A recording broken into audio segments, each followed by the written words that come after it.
investiture will focus the attention of the whole world on the Principality. The investiture itself was a culmination of a number of events. They were all, from our point of view, deliberately offensive. It will be an occasion for monarchy and state to walk together in harmony, as they have done for so many years now.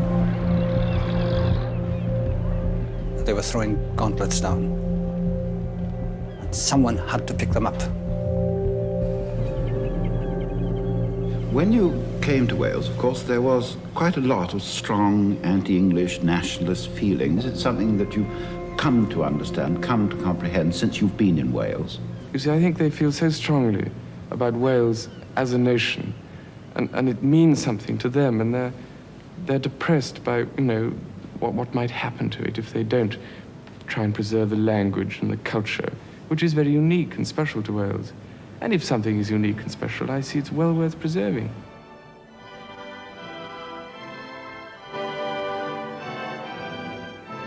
Well, it's now just 10 minutes to midnight, time on BBC One for us to wish you a very good night. Good night.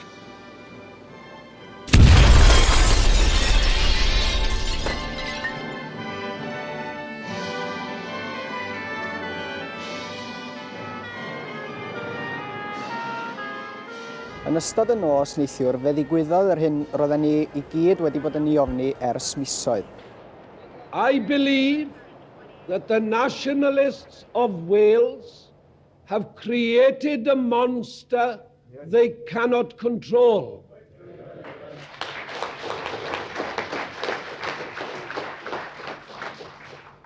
They have created an atmosphere in which violence of this sort is seen as the logical end of their philosophy.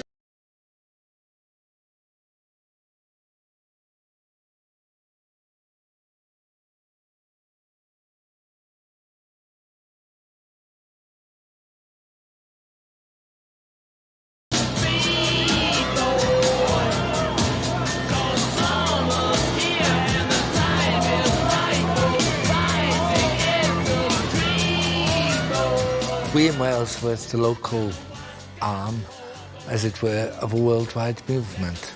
A worldwide movement, a protest against the old established orders of the imperial order, which had led to 2 world wars and so on. Young people saying that they wanted a better future for their countries. We want a new order which puts people and their cultures first.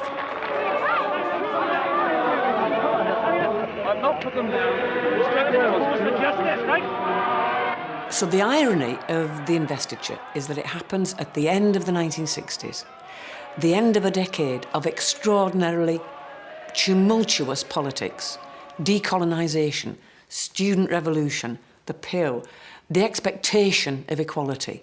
It's absolutely huge. Everybody has changed, and this family wasn't. In their island, what they do is reinstate this antique ceremony, purporting to be about 600 years old, except they've made it up.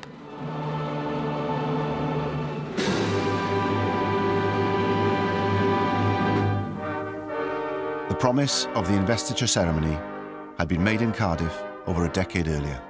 The British Empire and Commonwealth Games in the capital have made this a memorable year for the Principality. I intend to create my son Charles, Prince of Wales, today. When he is grown up, I will present him to you at Carnarvon. I remember sitting in the headmaster's study at Cheam, and we were all watching the television, and there were several other boys there, little ones. I remember being acutely embarrassed when it was announced, and I had this marvelous great cheer coming from the stadium in Cardiff. And I think for a little boy of 9, it was rather bewildering.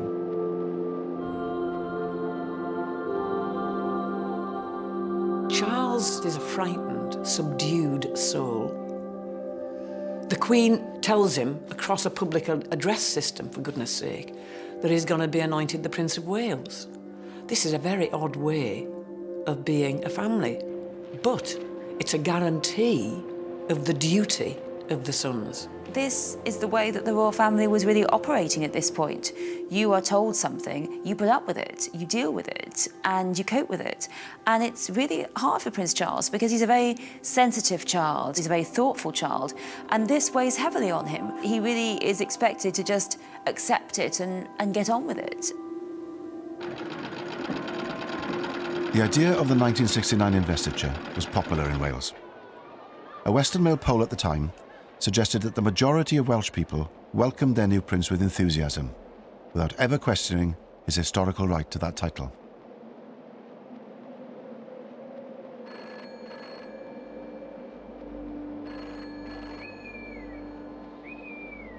Wales has always been regarded as something of a poodle.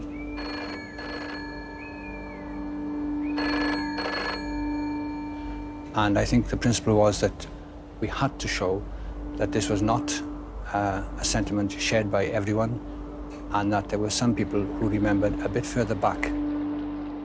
One of those who questioned the legitimacy of this unfolding ceremonial was a man who had pledged his life to serve Queen and country. A young army sergeant called John Jenkins, who single-handedly took it upon himself to reorganise and mobilise an underground movement called MAC, Mudiad Amddiffyn Cymru, against the most public display of state power this small country had seen in recent years. John Jenkins was born in 1933 and raised in Treharris and then Pen y Bryn in the Rhymney Valley.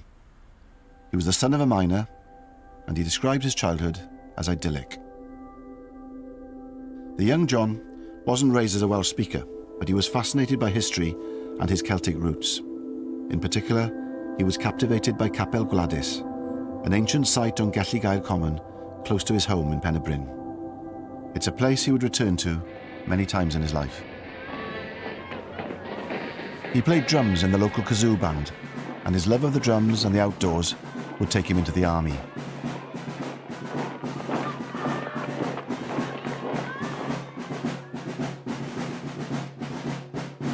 He joined the Dental Corps in 1951, and he was to be in and out of the army for the next 20 years. Cyprus. In keeping with British anxiety that the frequent riots may lead to bloodshed, our troops have exchanged their arms for riot sticks and shields. By the summer of 1958, John Jenkins is posted to Cyprus. What going on in Cyprus at that time is the AORCA campaign, which is against British rule on the island. After 4 years of an insurgency in which police bases and military bases are targeted, Cyprus is handed back its independence, and John realises that this has been achieved with only a handful, a comparatively small number of men.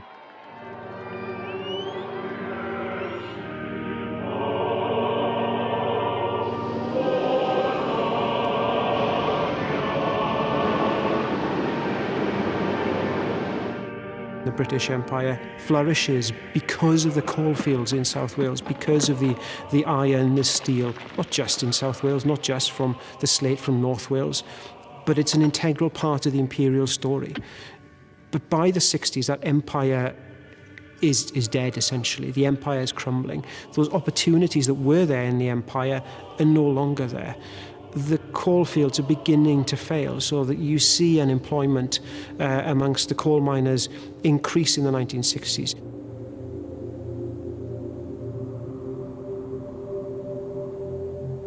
With Welsh industry in slow decline, water was perhaps the only natural resource that Wales had left in abundance. Dams had been built and valleys drowned since Victorian times. But it was the proposal by Liverpool Corporation to create yet another reservoir at Capel Celyn that was to bring the Welsh nationalist spirit to life. For many in Wales, the drowning of the village of Capel Celyn in the Tryweryn Valley was the defining political event of their generation. Despite protests on the streets of Liverpool, numerous petitions, and a vote by every Welsh MP against the proposed scheme, the drowning of the valley went ahead. John Jenkins' political flowering really begins with witnessing what is happening with the flooding of Tryweryn. I mean, he's in Germany at the time. He sees that there are 36 Welsh MPs, not one of whom votes in support of the bill, and yet, having exercised his democratic opposition, the voice of Wales is ignored. But he thinks something's wrong here. When a nation such as Wales can be hit over the head so badly, then where do we go from here? Where does that leave us?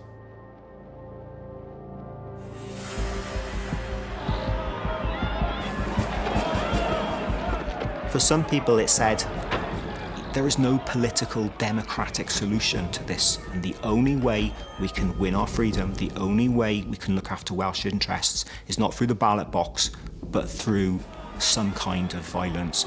And Tryweryn does see the emergence of violence as a political tool within Wales.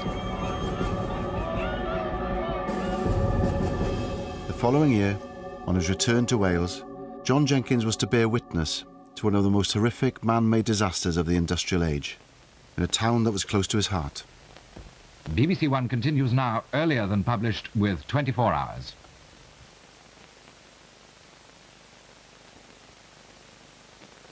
I don't know how to begin. Never in my life have I ever seen anything like this. I hope that I shall never ever see anything like it again. This is one of many valleys in South Wales, in the South Wales coalfield tonight. It's a very special valley. It's a valley that contains death. 116 children and 28 adults were killed when the slurry from a coal tip engulfed the local junior school. I began to feel discredited in many ways, in that I was a member of a nation which was downtrodden and which was suffering. It was my mother's home, you see, for a start, and I felt it very deeply.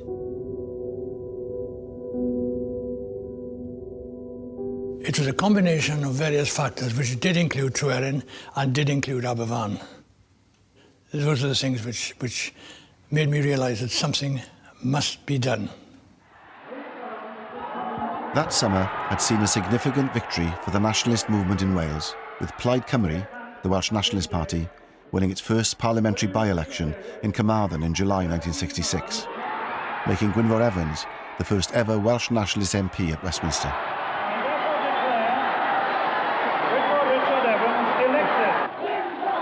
When we look at independence movements, they're always an amalgamation of different interest groups.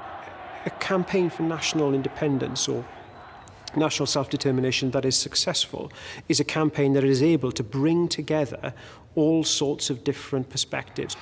We see that to an extent in Wales in the 1960s. The success of Plaid Cymru, for example, demonstrates that increasingly more and more people are willing to detach themselves from the two major political parties in Wales.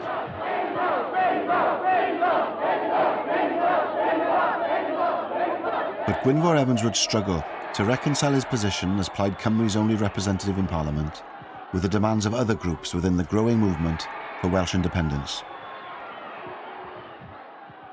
Cymdeithas yr Iaith was founded in 1962 to try and get official status for the Welsh language, to get road signs in Welsh, official forms in Welsh, was part of the awakening of realising that our language was not something which was dying out, but was part of a living, new, young enthusiasm for Wales, a young revolution in Wales. You have Cymdeithas yr Iaith that are committed to direct action, but Cymdeithas yr Iaith are also an organisation which is committed to pacifist means. And then you have groups like MAC and the FWA who are committed to a more violent campaign of disobedience, of disruption, of terrorism, if one likes. At Machynlleth, the young people met to express through a protest march their dissatisfaction with the situation in Wales. These rallies drew together a variety of organisations, the Free Wales Army, the Young Patriots League, the Patriotic Front, the Anti-Sice League, and it's open to question how far these various groups enjoyed shared objectives and shared membership.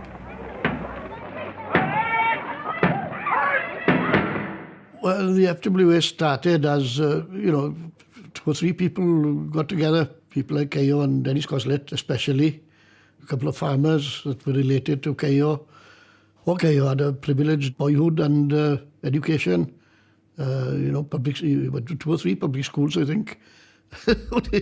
Expelled from 2 or 3 of them as well. I spent a lot of time at Cayo's home. It was a small mansion, it was a lovely place.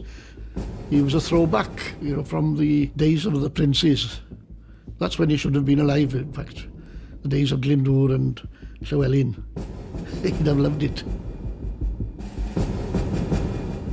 There were many non-Welsh speakers in the FWA, especially those from Rhondda, Merthyr, places like that.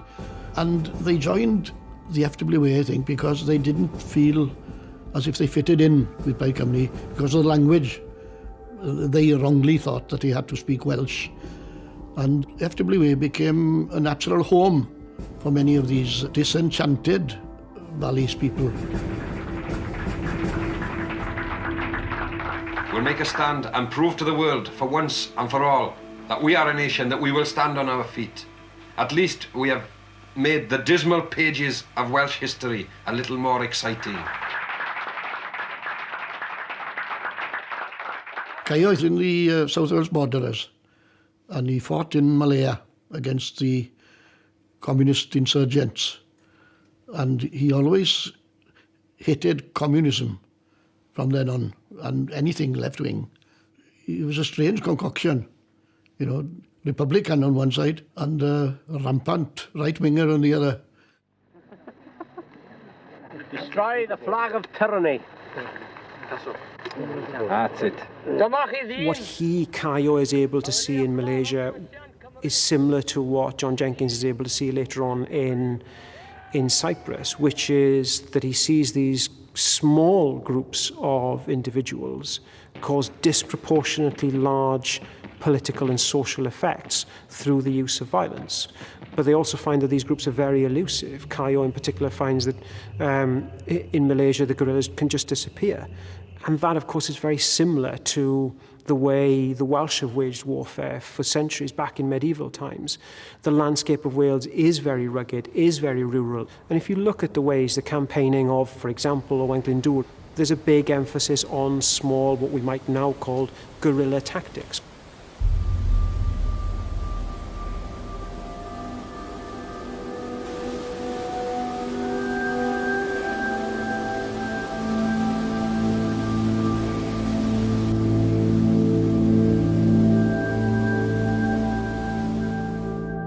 Clywedog Dam, a huge construction which is being built near Llanidloes, was to become the target of the more extreme Welsh nationalists. In 1966, it was nearing its completion when the police received a warning that a bomb had been planted on the site. 8 pounds of gelignite had been placed under an 80-foot steel mast that was connected to another by 110 feet of 3-inch cable. It exploded, sending the entire construction cascading down the hillside. Speculation was rife about who might have been responsible, but an olive green Castro cap, found 30 feet from the scene, seemed to point the finger conclusively towards Cayo Evans and his men. I don't think it was being worn by anybody who undertook the operation. It was dropped deliberately by somebody, put it that way.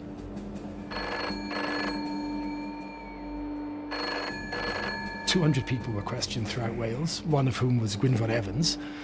So in the dark are they, I think, as to who might be responsible, whatever their suspicions.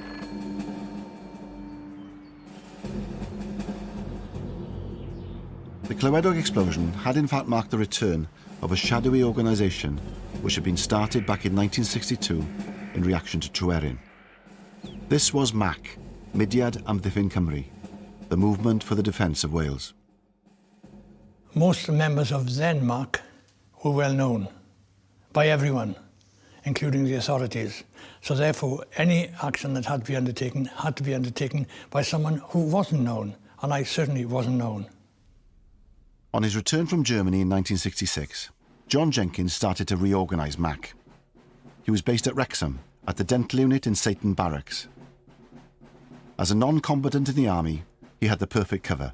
He was a low security risk, and his job required him to travel around the country.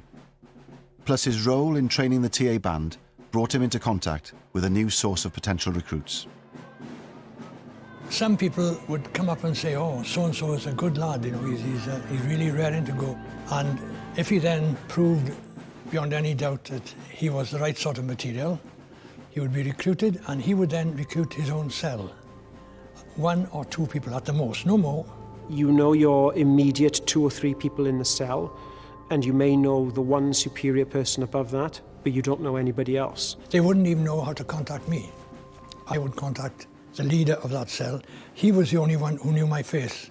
He didn't know who I was, didn't know where I was from, nothing. I would suddenly appear, because I would know where he was all the time. One of John Jenkins's first recruits was to be a 19-year-old flautist in the TA band called Frederick Ernest Alders. It was to be Alders who would drive John Jenkins to a small village in mid-Wales called Llanrhaeadr y Mochnant to plant his first bomb as Mac's new leader. Most of the villagers who heard the loud explosion thought it was thunder. The explosion caused this gash, about 7 feet across. Every pipe carries 12 million gallons of water a day to Liverpool.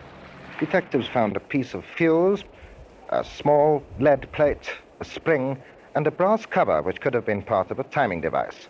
They did not find, as reported in some newspapers, any Free Wales Army caps there at all.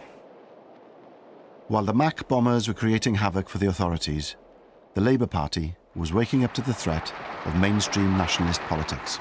The rapturous, adoring supporters of the first Welsh nationalist ever elected to Westminster. Is Gwynfor Evans's triumph merely a quirk of history, or is he the standard-bearer of a new Welsh rebellion? The Labour Party in Wales, yes, they were surprised, but it wasn't something that overshook them, because in the Welsh heartland, in West Wales, containable.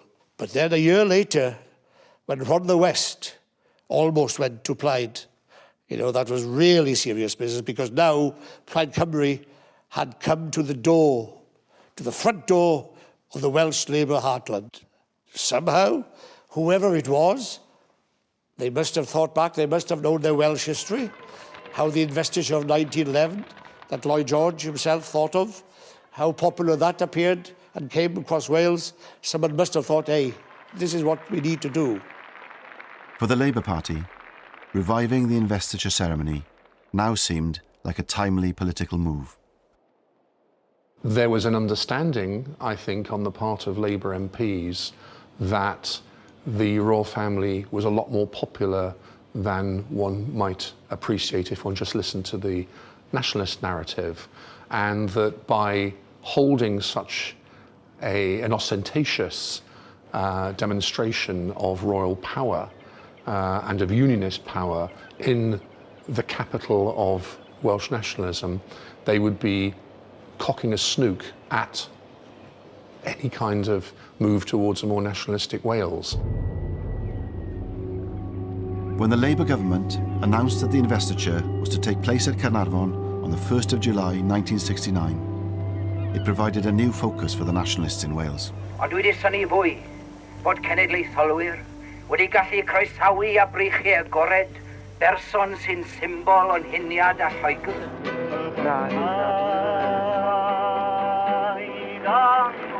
Cymdeithas yr Iaith prepared themselves for a new wave of protest, and with the first meeting to discuss the investiture arrangements to take place in Cardiff in November, all eyes were on the capital city.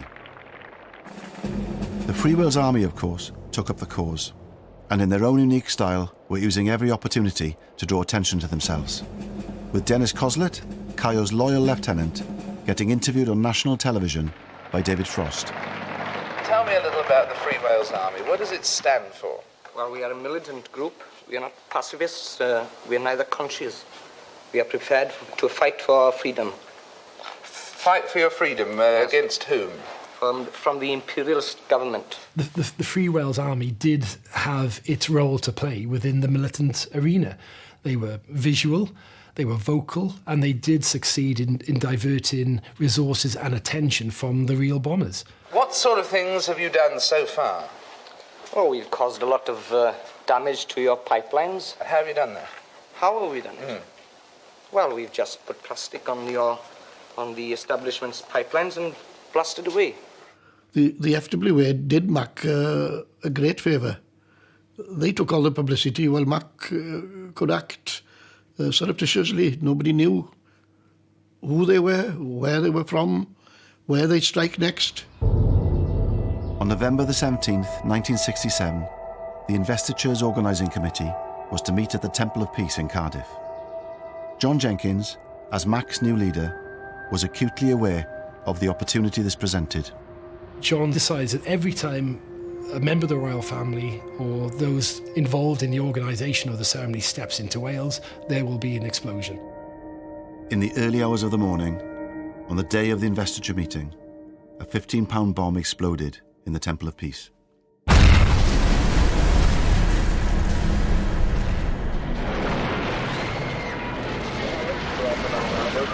Roads out of the city were immediately sealed off, and within an hour of the blast, known extremists throughout Wales had been roused from their beds for questioning. A frantic effort was made to prepare the building for the meeting, which was due to take place in the Grand Hall at 11:30 that morning. The Queen had appointed her brother-in-law, Lord Snowdon, to coordinate the ceremony. He arrived at Cardiff Central Station to be informed that both he and the conference were the subject of a police maximum security operation. I wish to deplore and condemn the action which took place in the Temple of Peace here in Cardiff in the early hours of this morning.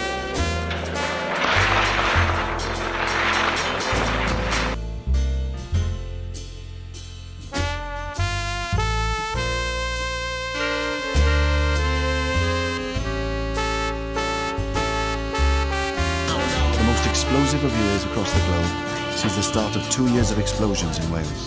The Snowdonia Country Club becomes the first of many Mac targets leading up to the investiture.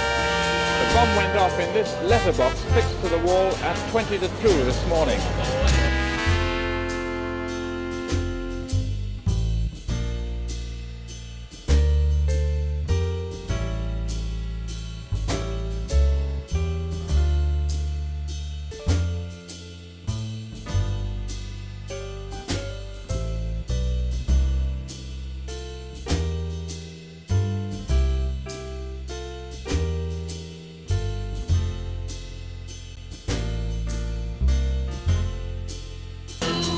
Carnarvon Castle, where the bitterness was born, where in 1282 Llewellyn the Great was killed fighting the English. And it's in this shrine of Welsh nationalism Charles Windsor becomes the 20th Prince of Wales, a castle preparing yet again for a siege.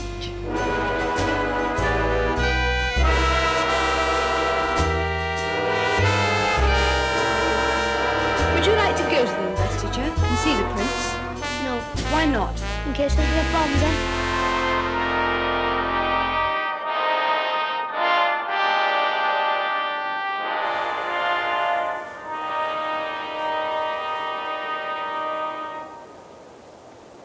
I believe that the nationalists of Wales have created a monster they cannot control.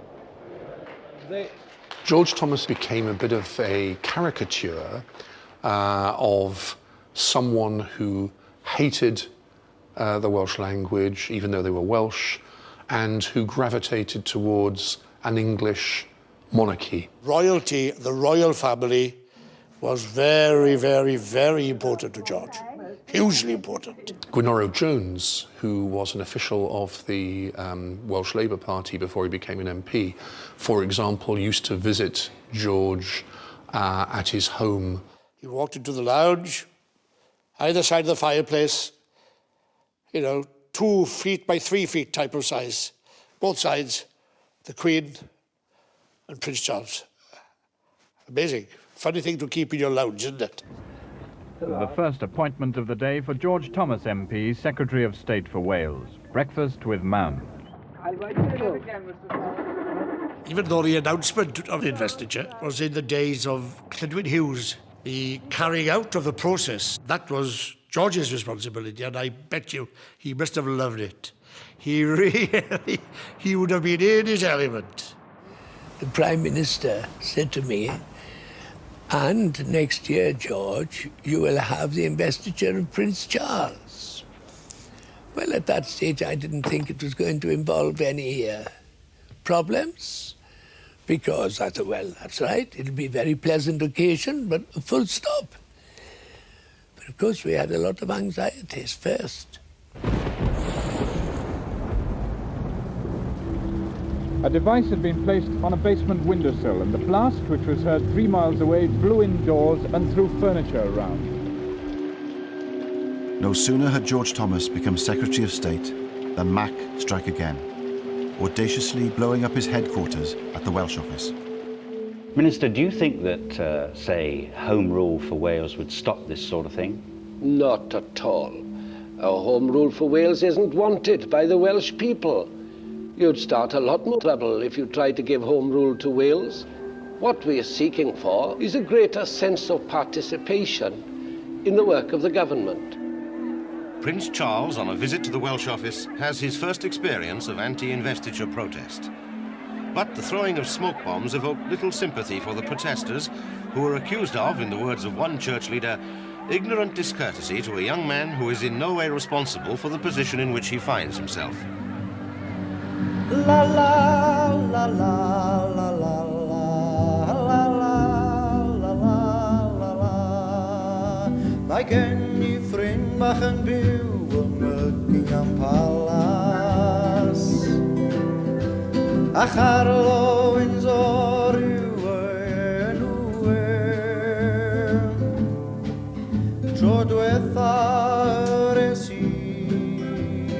gnocio ar ddrws oedi, daeth ei fam i'r drws a medde wrtha I.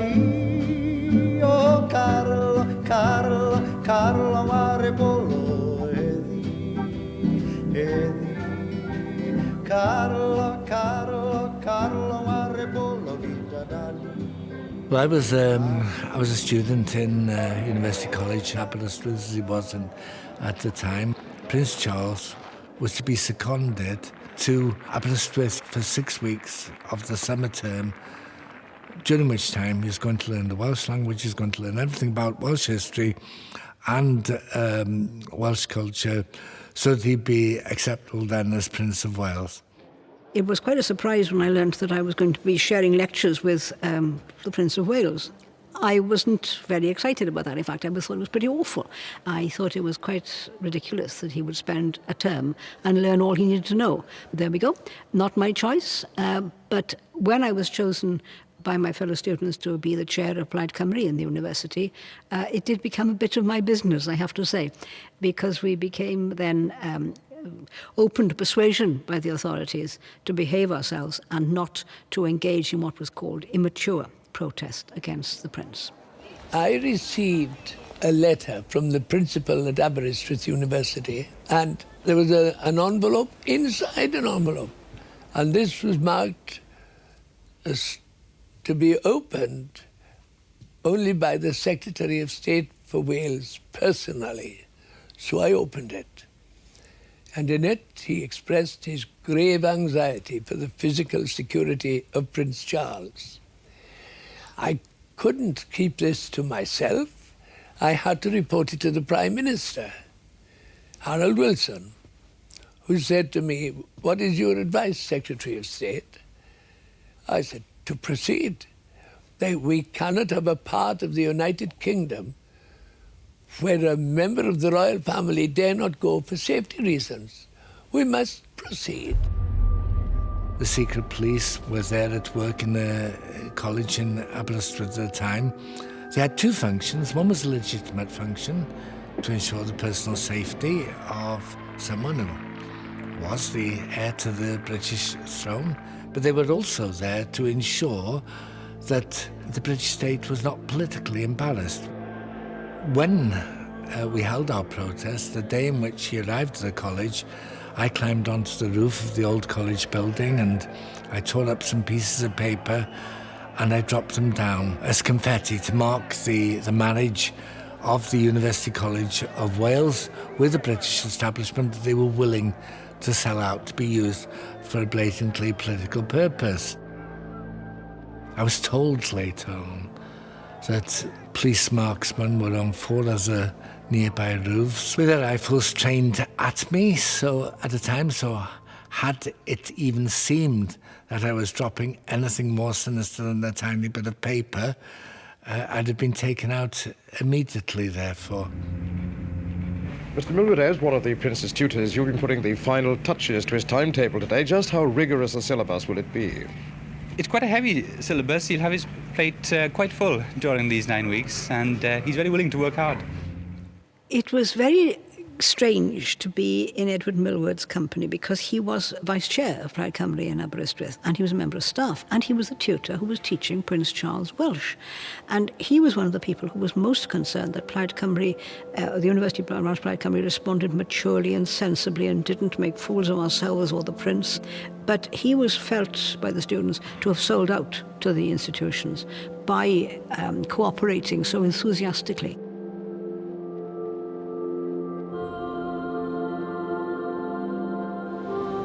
There have been stories that you've had rather a lonely time at the University of Wales, at Aberystwyth. Is this so?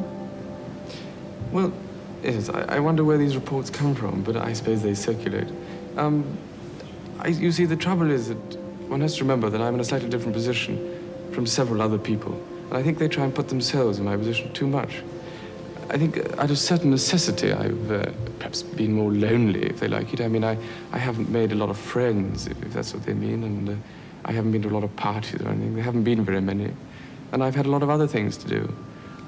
I've been around Wales a lot and looked at things and visited people. And essentially it is, I suppose, compared with other people's lives, more lonely. And in this sense, I suppose I've had a lonely time. He would arrive to the back door of the college in his sports car. He would be accompanied by several policemen, and 2 of them would guard his car. And then he would go in for the university lecture halls. Students would be there already. He would come in, he would sit in the front of the lecture hall, and there would be 2 policemen outside the door to ensure his safety.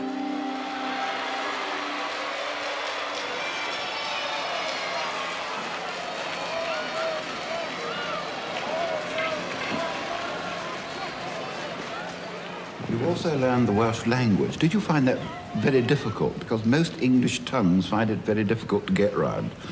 Well, I think all languages are difficult, but I suppose there are certain things. I mean, the double L's are terrible. Well, they were fairly difficult, except that I went to Llanelli not long ago, and the mayor said, "Can you say Llanelli?" So I said, "Llanelli," and he wiped the saliva out of his eye and said, "Well done." But it's, you know, there is a way of doing it. You put your tongue in a certain place and blow. The speaking Welsh, like, you know, is it's a trick and it's worked because he's done a very short course in a language laboratory which has taught him how to pronounce words, and he reads it off the paper. Rydw I wedi synnu at yr holl gystadlaethau yn y sefydliad rhagorol yma, ac rydw I wedi cael blas arbennig ar y canu brwd a phersain. Canu mor frwd, fel y byddai'n dda eich cael chi gyd yng Nghaernarfon. Prince Charles has won over the hearts of most of the middle-aged women, especially. And this has been effective, you know, and the ceremony itself was cooked up more or less for the 1911 ceremony at Caernarfon by Lloyd George. And it was then a political gimmick, and to a great extent it is now also a political gimmick. Well, this picture is a very splendid picture of the presentation of the very first English Prince of Wales to be presented to the Welsh people in 1284. And this little fellow here is the actual Prince of Wales being held by his dad, King Edward I. And here are the painters of this splendid picture. There's Ian, Lynn and Mark. Hello. Now, Well, of course, there is the famous story that the Welsh had said they were going to refuse to have any Prince of Wales who didn't speak Welsh. And so Edward tricked them, and he brought out his newborn son, who spoke no language at all, and said, "Here is a Prince of Wales who doesn't speak English." That is a complex moment of myth-making, really, because actually the investiture of Edward II took place over in Lincoln, in East England, rather than Carnarvonshire, in 1301, 17 years later. And no ceremony was recorded, and certainly nothing happened in Carnarvon, because Edward wasn't there. So when we think about these ceremonies, we've got to think about an idea first coined by historian David Cannadine, was the invention of tradition. The monarchy stress through staging royal ceremonies in more public ways that this stuff is old, that it has a long tradition reaching back hundreds of years, if not 1,000 years, when in fact all of the pageantry, the pomp and circumstance, the colour, the gold, the glitz that we associate with the modern British monarchy, a lot of it's come from the 19th century as a way of sort of articulating a sense of shared history and heritage that unites the nation as a whole. 1969 is definitely a departure from 1911 in terms of the way the ceremony looks and feels. And instrumental to the changes is the figure of Lord Snowdon, Anthony Armstrong-Jones, who had, at the start of the decade in 1960, married the Queen's younger sister, Princess Margaret. And in his approach to the ceremony in 1969, he tries to incorporate all of the sort of the feel of the 1960s, that it is a more modern ceremony. I think that when I did it, there were certain people thought I was going to be a whiz kid and do an ultra-modern thing. Actually, it was very traditional. And if it's sort of like what Henry V would have done if he'd had perspex. I wanted it to be romantic. I wanted to be good on television. That was the only thing. I did not want it to be an elitist ceremony. In the stage management of a national occasion, there's never been such a bias towards television before. Scarcely a battlement here without its cameras. And under the guiding hand of Lord Snowdon, the castle has become a kind of medieval television studio. I mean, it would be madness to design it just for the few inside. One must design it for the 500 million viewers, which is believed to be watching. And the rehearsal started where the procession itself will start, at the special Royal Railway platform built near a factory 2 miles from the town. It was one of the biggest security the country had ever seen at that time. There were nearly 2,500 police officers. They came from everywhere, including the plainclothes. I think there were about 1,000 of those, 1,500 nearly uniformed officers. To organise such an event was enormous. The gentleman in charge, the Duke of Norfolk, he was an experienced coordinator of such events, but the biggest danger is if you pre-tell everybody where you're coming, how you're going to do, where you're going to walk. A good terrorist can either have a sniper, an explosion, or what have you, and that's how, if I was going to attack anybody, how I do it. The discovery of a bomb near Holyhead Pier, where the royal yacht was due to visit, intensified police fears over security. 3 men were arrested, but their connection to Mac was never proved.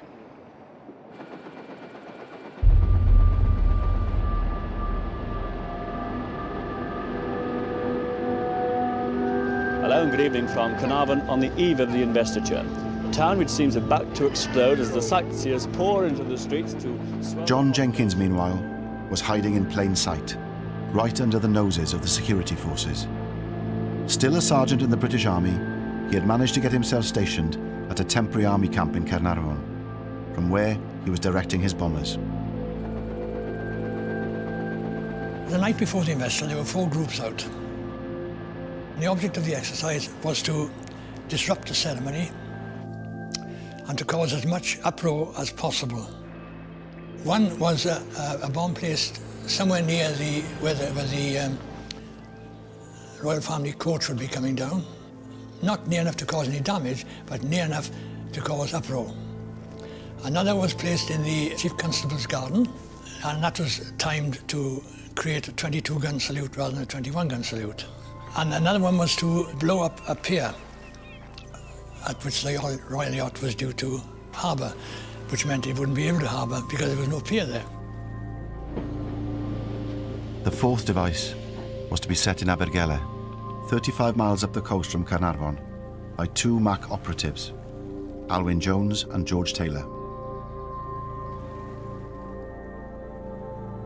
John has insisted that he instructed the cell leader, Alwyn Jones, to target a government installation in the town, a social security office, because Abergele is en route to Carnarvon, and John is aware that the Royal Train will be passing through Abergele on its way to Carnarvon. I know people like to say, oh, the Royal Train, because it makes good copy. It was not true. We did not target the Royal Train. There was no intention to hurt or kill anybody. There never was. There was a hole in the ground, not a very deep hole, and there was a pair of shoes alongside the hole where the person had been blown up out of his shoes. It was dark there, and you could not identify anything that you found. I think we had to wait until daylight, really, to find the extent of it, but we knew that there were two persons. On the day the world's media focused on the investiture, two of John Jenkins's operatives were found to have blown themselves up with a bomb Jenkins himself had made.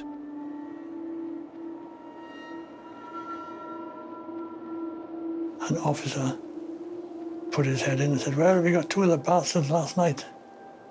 I went down to the Sands Mess to find out what was happening, and all they had on was bloody cricket or tennis or something. So I had to sit there through all that. I had acted if nothing had happened, and laugh and drink with them all and joke about it and stuff like that.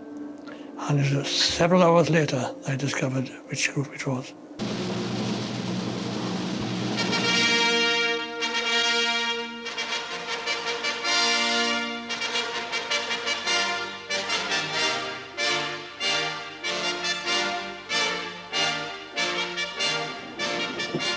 As the programme went on air, two unexploded devices still remained in Carnarvon.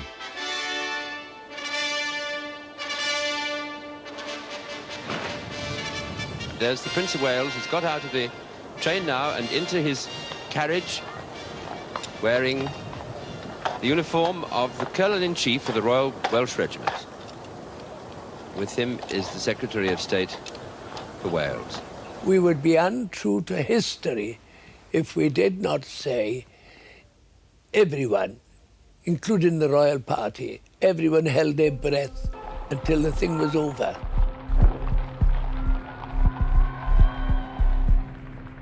There was a team of three commentators on Radio Wales, and I was situated on top of the Chamberlain Tower in the castle. Now he moves off into town. We shall pick him up in just a few minutes when he's entering the outskirts of Carnarvon itself. And there, out at Griffith's Crossing, Majesty the Queen.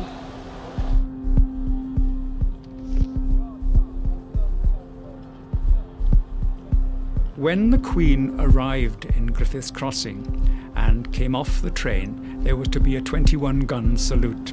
We had instructions, whoever was on the air when the royal salute began was to cue back to me, and I would say immediately jump in and say, now you heard that gun go off. That was the first of the 21-gun salute, signalling the fact that the Queen has now arrived in Wales and is on her way into Carnarvon.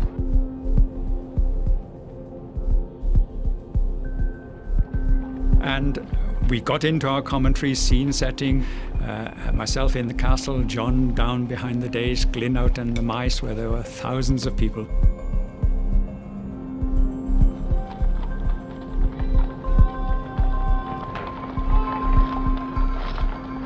And suddenly, and rather unexpectedly, there was this boom. And so Glyn, fair play, did exactly as we had arranged. He handed back to me, and I jumped in quickly and said, there you are, he said, you've just heard the first gun of the 21-gun salute.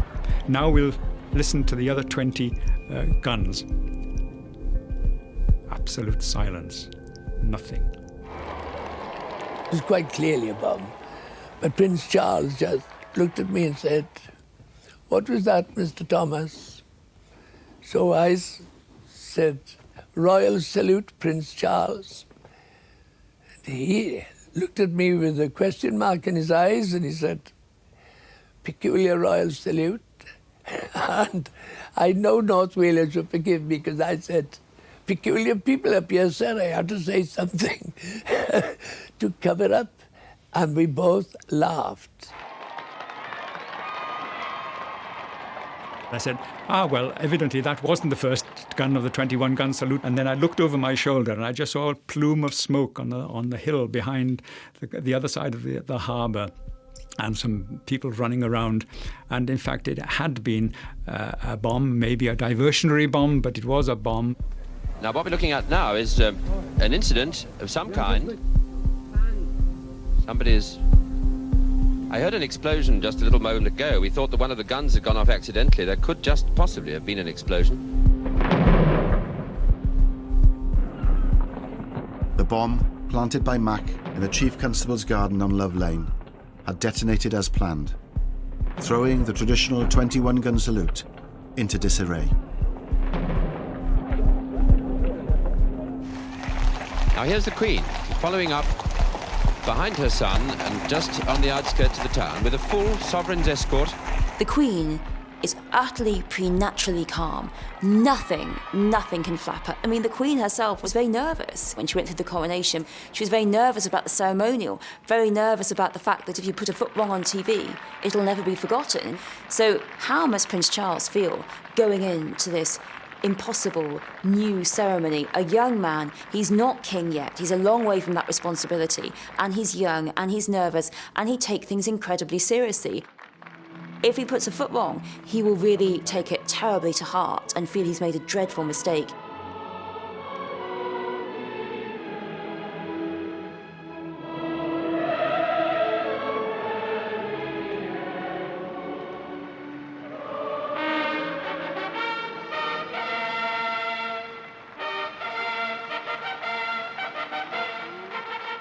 Lord of the Isles and Great Steward of Scotland, Prince of Wales and Earl of Chester, and to the same our most dear son, Charles Philip Arthur George, have given and... So the story goes, whether true or false, that the coronet designed by the Garter King of Arms and Louis Osmond, that the bauble at the centre of the coronet malfunctioned just days before the investiture. And so rather than fuse the original bauble back at the centre of the coronet, what instead they had was a ping pong ball wrapped in gold leaf, which made it there on the day.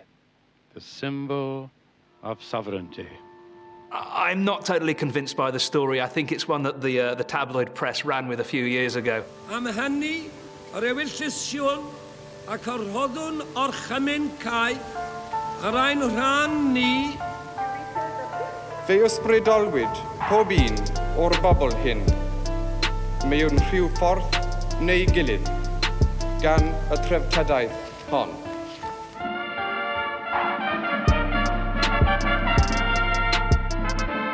The one big tension point, of course, was after the actual investiture, when the Queen and the Prince of Wales went up and to the wall of the castle overlooking the mice and were being presented to the people, as it were. But once they appeared on the balcony, everybody was holding their breath. As the newly crowned Prince of Wales proceeded towards his public, one of Mac's bombs remained undetonated in the streets of Caernarfon.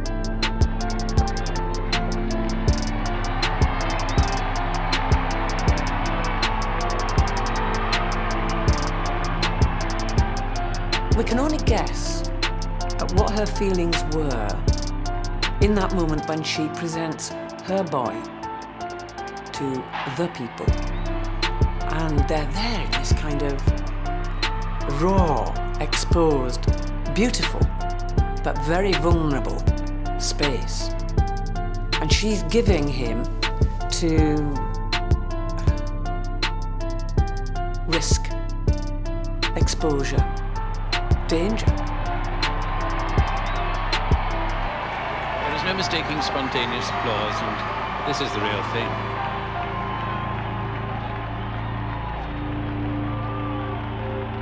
At the end of Investiture Day, there are two Mac devices which have yet to activate, which should have activated at some point during the investiture day.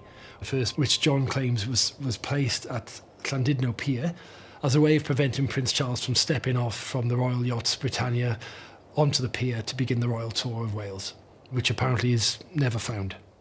Or is found, but the authorities have denied any knowledge of it.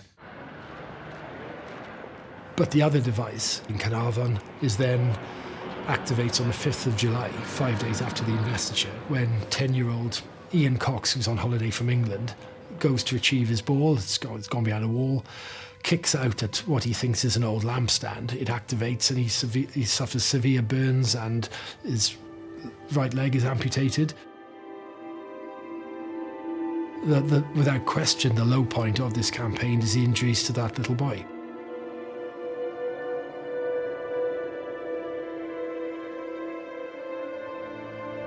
The perfectly understandable response is that such injuries to a 10-year-old boy can never be justified, whatever the political cause. Whenever anything failed to detonate, a call was always made to the police to tell them about it and where it is. And this was done, but they didn't take any notice of it, apparently.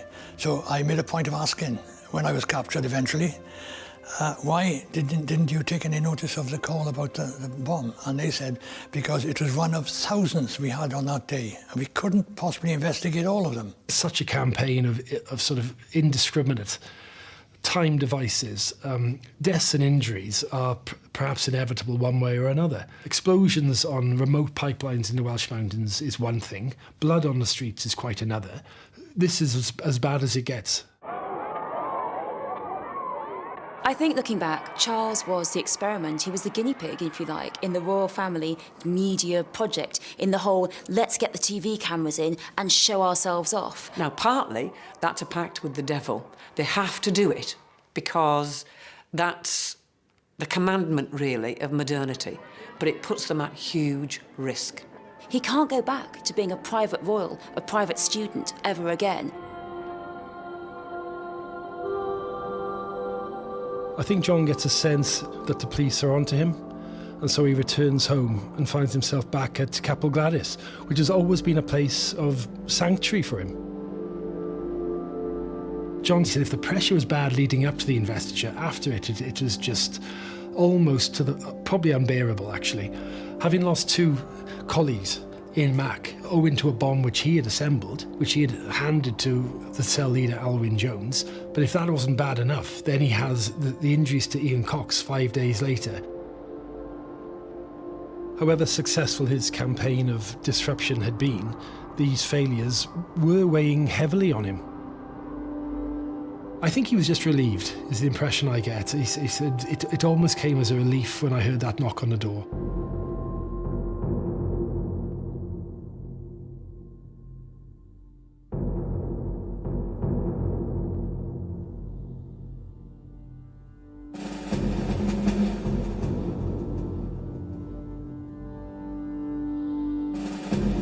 "50 years on, aged 86, John Jenkins is seeing out his days in a nursing home, having forgotten nothing. While history seems to have forgotten him and the war he once waged against the British state, he says his only regrets are the deaths and the casualties that he caused. The investiture thrust Charles into a life lived under constant media scrutiny and intrusion. 50 years on, at the age of 70, he remains a monarch in waiting, and the longest-serving Prince of Wales in British history. Sian Lloyd asks what the Prince of Wales has done in and for Wales in Charles, Prince for Wales, available on BBC iPlayer.